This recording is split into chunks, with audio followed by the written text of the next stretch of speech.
success of the whale watch tours, but the company's shocked at the extent of the sabotage on the boats.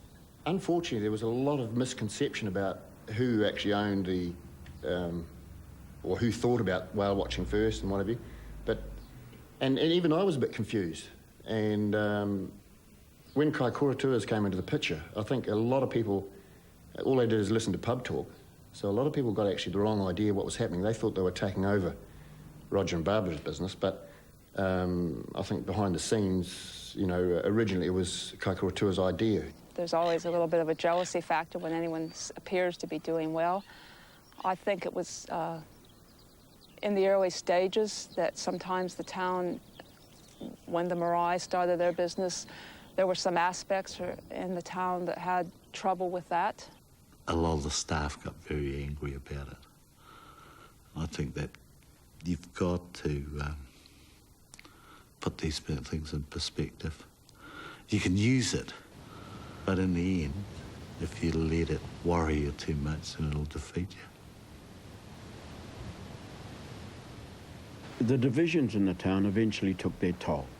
Sick of the media attention and pressures involved in the work, Barbara and Roger decided to sell Nature Watch.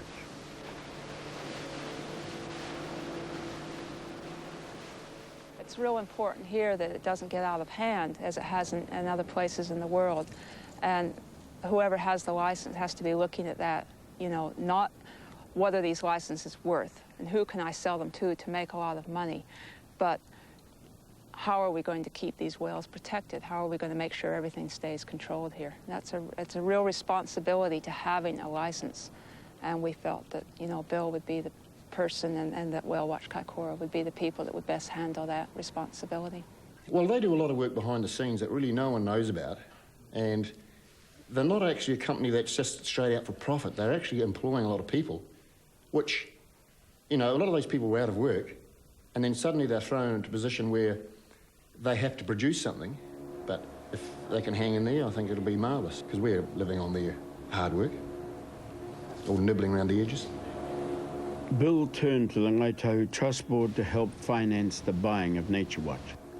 It meant the company had to operate under an even larger debt, so it was essential that business continued to boom, and they maintained their 90% strike rate in finding whales. When we first started with the tours, we actually didn't have a hydrophone, and we used to go out to sea and just hope that we'd see a whale. And then after a while, it was really unusual, and in fact most of the crew will tell you that we would go out there without a hydrophone and know exactly where the whales were, or else know when a whale was about to surface.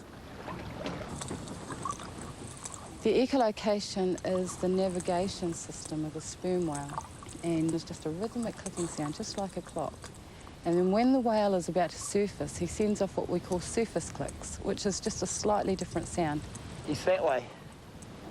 Kaikoura is one of the few places in the world where you can see adult sperm whales so close to the land. The continental shelf sits only a quarter of a mile off the coast, dropping away to depths of over 1,400 metres. Two currents converge in the bay and cause an upswelling of nutrients.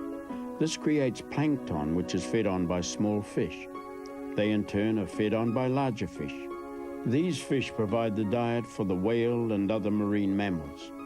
Through close observation of the whale's behaviour, the Whale Watch skippers are now experts on the whale. But it wasn't always like that. We were all ifs and buts and ums when we first started talking. Yeah. There goes a whale. It's called a sperm whale. It's got a blowhole on the front of its head. We were like that, relatively unexperienced. Sometimes we weren't too sure ourselves what the whales were going to do. We have had occasions when they've come underneath the boat, lifted it out of the water. We'd look at the passengers, reassuring them, and be petrified ourselves. Didn't know what was going on. Now we're in whale country, everyone. So what we're looking for when these whales surface is the spout, or what they call the blow. It stands about 2 to 3 metres high. Now we had 3 whales that just dived about 15 minutes ago. The majority of whales that we have feeding out here are on a time cycle of up to 40 to 50 minutes. The type of whale that we're actually coming out to see is the sperm whale. And he's the largest toothed whale in the world. Quite often when people come out to sea, they think these whales are feeding off microscopic fish. Now, the stable diet of the sperm whale, in fact, is the giant squid. And we've had a giant squid that was washed up on Mikanui Beach, which is the western coastline, and it was approximately 55 feet. So they're not feeding off microscopic fish, they're feeding off deep oceanic fish. I think we might have a whale up.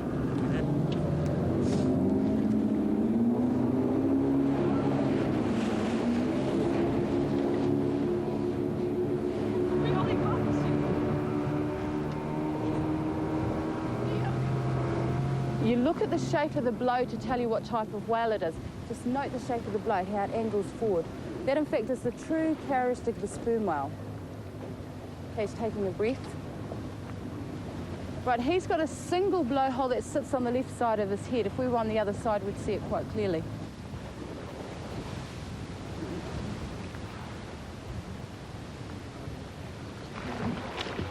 Yeah, Sort of. survival, eh? Yeah, they're still Great here. survivors, yeah. They're still here. Yeah. And it's, I don't know. It's just indescribable, really. Yeah. Yeah. It was just really amazing seeing all these different people just reacting the same to these two huge creatures. I took out a group of deaf people, and you know, it was just really their faces, the expressions on their faces when they seen the whale, which blew me away more than anything else. And kind of we specially manoeuvred the vessel so that they could feel the spray or the blow of the whale on their faces. And in fact, a lot of them looked quite tearful. I felt quite tearful myself.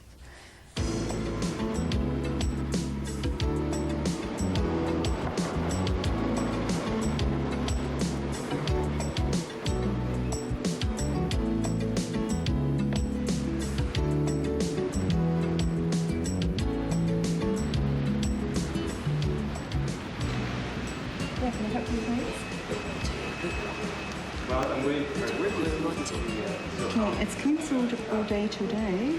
Today? Yes, because it's very rough on the sea and the wind is blowing quite strongly. Okay, it's too rough for our boats to go out. The flights are still going, but how long are you staying here? Just today. Oh, I'm very sorry. I've had one come back and they've looked at the sea. Over here it's usually really calm. They've looked at the sea and they've said the waves are only this big, and they've abused my captains and called them chickens and everything else like that. We've had a couple like that because they don't really understand what the sea's like, or they're used to their own seas and they can handle any sort of weather, so they expect they can be really good out there. And others we've just had in tears because that is their last opportunity, and the whole highlight of their whole holiday was actually to come and see the whales, and to get knocked back by the weather is just so disappointing.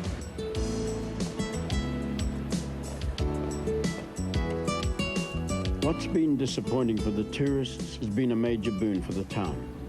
With over 140,000 people passing through Kaikoura each year, businesses are on the move to cater for the upsurge in accommodation.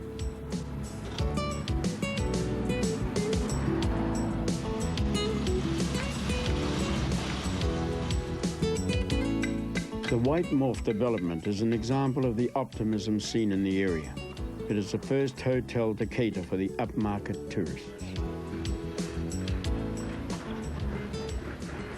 I'm very positive about the future. I feel that Kaikoura is only just touching on the tourism market now. We looked at it 3 years ago of how to improve the business in the accommodation line, because there wasn't the accommodation in Kaikoura to occupy bus tours and so forth.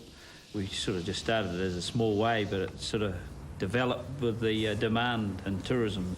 You know, if you look at what the first whale company started and with what Kaikoura Tours took over, and they've just gone from strength to strength. I think it's been the turning point for most people in Kaikoura. They realise that this isn't just for us, this is for our own children, our grandchildren. that they can bring them up in this environment, and they're going to have, hopefully going to have work here in the future. And it all stems back to our marine mammals, which is giving us the incentive to get off our backsides and make it beautiful for Kaikoura and for people coming into Kaikoura.